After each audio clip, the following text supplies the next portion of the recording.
welcome back to Black Cats TV. We're back. It's quick fire this week. Quick fire games, thick and fast.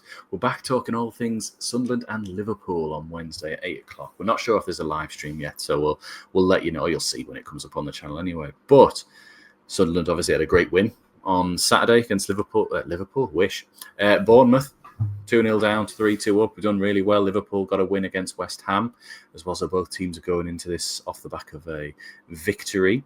But we needed to have a look at the whole land of Liverpool and Sunderland, because it's not been incredibly favourable for us. So if I put up here, this is every game we've had. If I take that banner off the bottom, you'll see the bottom of it there. This is every game we've had with Liverpool since 2002. And it is not pretty reading. 3 wins in all those times. The last one being, of course, in March of 2012. We beat them at home. We did also beat them at home in 2009. I think Darren Bent scored in that one. And then 2002, I think, is that the one where Proctor and McCann scored under Howard Wilkinson before we got relegated there. So not a happy ground for going to Anfield, as you can see, with a lot of losses in there. There was a 2-2 draw in 2016. I think Johnson and Defoe scored in that one. And there was a 2-2 draw at home in 2017. I think, did Defoe get 2 penalties, I want to say? Might be making that up there, but it was under David Moyes anyway. But thought we'd have a look back. The last time we beat them, of course, it says there, March 2012. This was the 2 lineups that we had there at the time. So, of course, Martin O'Neill was in charge of Sunderland. We had Simon Mignolet in goal, of course, who went to play for Liverpool there. Phil Bardley, Wayne Bridge started for us. John O'Shea, Michael Turner, Jack Colback, boo. Craig Gardner, Seb Larson, James McLean, boo. Nicholas Bentner and Fraser Campbell before us there. Gordon on the bench, Kyriakos, who played for Liverpool, of course. You need these for a quiz with Wayne.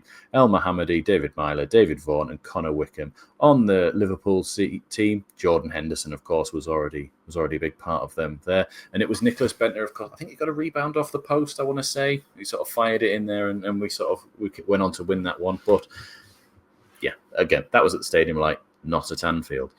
What are we likely to expect from Liverpool? So looking at the past few games, I can see they tend to play this, the 4-2-3-1. This is what they just played against West Ham earlier on today. The forward line might change with this on here, but Gomez, Canate, Van Dijk, Kirkes, Gravenberch, McAllister, Wirtz, Soboslai, Gakpo, and Isak. Now, of course, they've still got players like Ekatike, who could also play up front. Salah, of course, a big notable omission from that one as well. You've got the likes of Connor Bradley or Frimpong, who could play at fullback. Same with Robertson on the other side. Curtis Jones as well. So they're not short of a decent player or two. And, of course, Soboslai can play pretty much anywhere for them. And that's what he's been proving to do this season as their best player. But Liverpool have not been in great form. Champions of England, of course, but not been happy for them. I think this is their last 13 games where they've won just 4. They beat Eintracht Frankfurt in the middle of October. They beat Aston Villa, followed by Real Madrid at the start of November, and they've just beaten West Ham. But apart from that, in all competitions, they lost to Eindhoven, they've lost to Nottingham Forest, they've lost to Man City, they've lost to Crystal Palace twice in this, they've lost to Brentford, they've lost to Man United, Galatasaray, and like we said, Palace twice down the bottom there. So they're not actually in the sort of best of form. So weirdly, this is the ideal time to be playing them. And I know you don't want to be talking about it like this is the ideal time to play them, because Sunderland have been fantastic this season. Again, what we're on now, 22 points in 13 games is absolutely unreal stuff that we wouldn't have even dreamed of when Watson was slotting his goal in against Sheffield United. But if there was ever a time to go to Anfield and get a positive result, this is it. The teams, if people have been watching the other games against Liverpool, they're there to be got at. You wouldn't have said that last season. The defence was incredibly solid under Van Dijk, Canate, Trent and Robertson. This season has not been the case. A lot of changes in the back line. Canate's not been his best. Van Dijk's not been at his best. Kirkes, the new left-back that they bought from Bournemouth, of course, hasn't exactly set the world on fire. They've had to rely on Robertson a lot to bring him back in.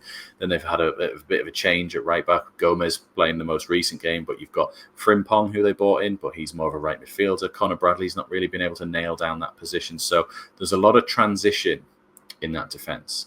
And the best thing about Sunderland at the moment is they play on the transition, bit different type of transition, but we are better when we sort of flip the ball from the opponent and get forward very quickly. And if we can get at the left back, if it's Kirkes or if it's Robertson or if it's Bradley, Gomez or Frimpong on the other side, this is where we're going to get our joy if we do, of course, and if we do.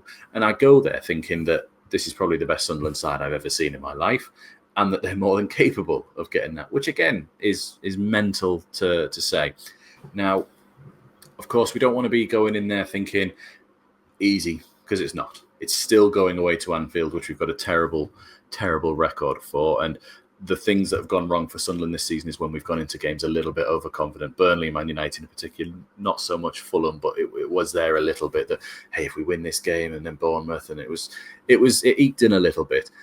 I do think we'll go to a back five. I know we just played a 4 against Bournemouth and it worked really well, but going away to Anfield, I still think we'll play with a 5. They like to get a lot of bodies forward. They've got the striker, they've got the 3 in the back, and then the 2 midfielders will also join in. The full-backs tend to join in the attack, so I think we're going to need the numbers. You're more likely to see us play a 5-2-3 with Siddiqui and Xhaka in the middle, and the back 5, Hume will come back in.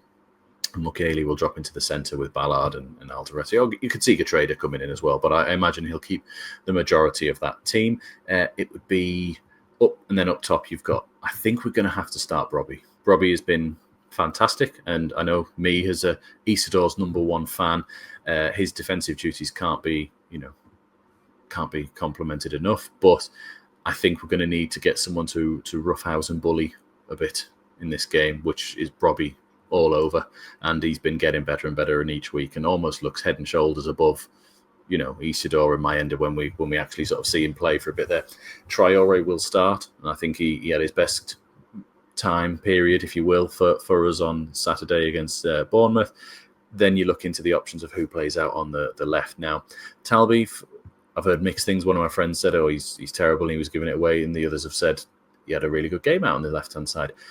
But can we really ignore Enzo Lefebvre and how pivotal he was in that game on the weekend? I think he got a goal, and did he get 2 assists or 1 assist against Bournemouth? But either way, in his 12 games in the Premier League, he's got 4 goal contributions already, Enzo, which is blown out of the water what he did for us last season. He had played for us 18 times last season and got 4, and he's got 4 in 12 already for us here. Now, it was cut short a bit for an injury last season as well, but I would imagine Enzo will go out on that left-hand side. I think we'll take Talby off and maybe bring him on later on, a bit like we did against Chelsea when Talby's impact was really noticed in that game. Same as Man United when he came off the bench.